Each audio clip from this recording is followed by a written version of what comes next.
Kenapa memelihara jenggot? Memelihara jenggot termasuk sunnah Rasulullah Sallallahu Alaihi Wasallam yang hukumnya wajib.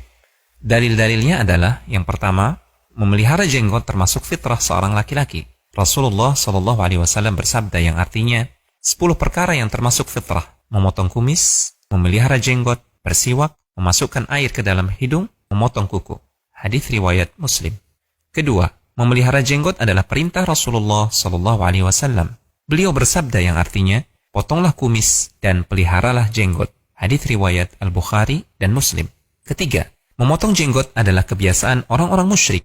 Dalam hadis Ibnu Umar disebutkan bahwasanya Rasulullah Sallallahu Alaihi Wasallam bersabda yang artinya, selisihilah orang-orang musyrik, peliharalah jenggot dan potonglah kumis. Hadis riwayat Al-Bukhari dan Muslim.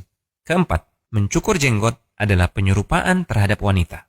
Ibnu Abbas radhiyallahu taala anhuma, beliau telah berkata, yang artinya Rasulullah SAW telah melaknat laki-laki yang menyerupai wanita dan wanita-wanita yang menyerupai laki-laki.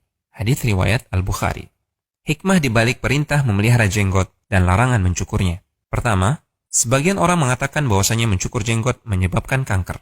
Kedua, sebagian lagi mengatakan bahwasanya mencukur jenggot menyebabkan lemah syahwat. Ketiga, orang yang mencukur jenggot maka dia akan kerepotan dalam mengurus jenggotnya. Keempat, jenggot adalah keindahan dan lambang kejantanan bagi laki-laki. Artikel konsultasisyariah.com. Sebelumnya, pria klimis rapi tanpa janggut disukai, tapi lihatlah ini, kan janggut di kalangan pria, jadi perhatian. Tahukah Anda, ternyata memelihara janggut seperti yang disunahkan Nabi Muhammad SAW ini menyimpan kebaikan bagi dunia kesehatan. Peneliti mikrobiologi dari University College London menemukan adanya sumber potensi antibiotik terbaru yang berkembang biak di janggut yang terpelihara. 20 sampel janggut yang diambil, deteksi 100 bakteri yang berkembang, dan setelah diteliti, ternyata mikroba yang membunuh bakteri lainnya. Mikroba pembunuh inilah yang dipercaya dapat menjadi potensi antibiotik dan secara otomatis membuat pemilik janggut lebih tidak rentan sakit. And we found, quite surprisingly, that the beard isolates are capable of killing the indicator strain that we have, showing that they actually produce antibiotics themselves. Bakteri pembunuh yang ditemukan di janggut bernama Staphylococcus epidermis. Saat dites melawan bakteri E. coli yang terkenal kebal obat, hanya mampu. Syekh Muhammad bin Shalih Al-Utsaimin, jenggot itu sampai dia. Di akhir hayatnya beliau sakit kanker. Maka disarankan oleh raja supaya berobat ke Amerika, di kemo. Sampai sana diberitahu sama dokter kepada penerjemah, kalau di kemo nanti resikonya seluruh rambut dan bulu-bulu itu rontok. Hah? Terus kata Syekh, termasuk jenggot sih? Iya Syekh. Lah, pulang aja aku, katanya. Aku tidak mau menghadap Allah dalam keadaan tidak punya jenggot. Masya Allah. Ini salah satu orang soleh yang mengamalkan petunjuk Nabi. Langka orang kayak dia. Aku tidak mau menghadap Allah dalam keadaan tidak punya jenggot. Terkadang ada sebagian orang mengatakan jenggot itu cuma simbol. Cuma simbol membedakan mereka dengan orang lain, dengan kelompok lain. Bukan. Kita berjenggot karena banyak hadisnya. Kita berjenggot karena para sahabat berjenggot, imam empat mazhab berjenggot, semuanya berjenggot.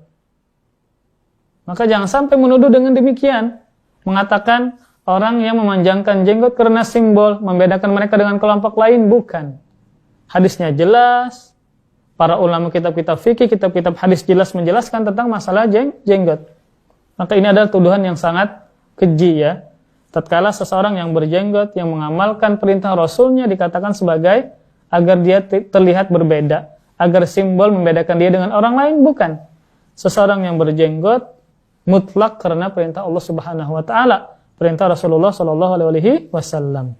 Bilang Rasulullah habibuna wa khaliluna, kekasih kita, baginda, junjungan kita mengatakan akrimul liha, muliakan jenggot.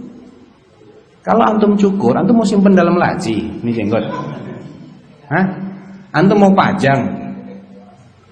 Antum kemanain jenggot? Buang, disapu, buang di tempat sampah. Itu mulia, kan apa menghina?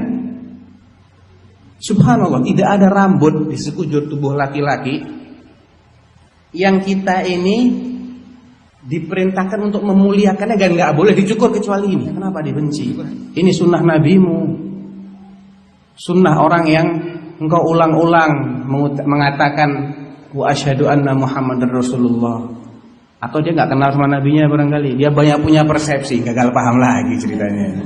Nabi dia itu gak ada jenggotnya gini mungkin ya, licin gitu dagunya. Nabi itu memang nggak nyuruh numbuhkan jenggot. Nabi nyuruh numbuhkan jenggot nggak jemaah? Tumbuhkan jenggot. Siapa yang bisa numbuhkan jenggot? Nggak ada. Perintah Nabi SAW itu a'ful liha, biarkan jenggot. Makanya nggak ada sunnah untuk pakai minyak apa, nggak ada sunnahnya. Karena Nabi tidak menyuruh menumbuhkan jenggot, nyuruh biarkan. Disuruh biarin. Makanya Nabi juga berjenggot, bahkan beliau mengatakan sunnah, termasuk fitrahnya para nabi semua pakai jenggot.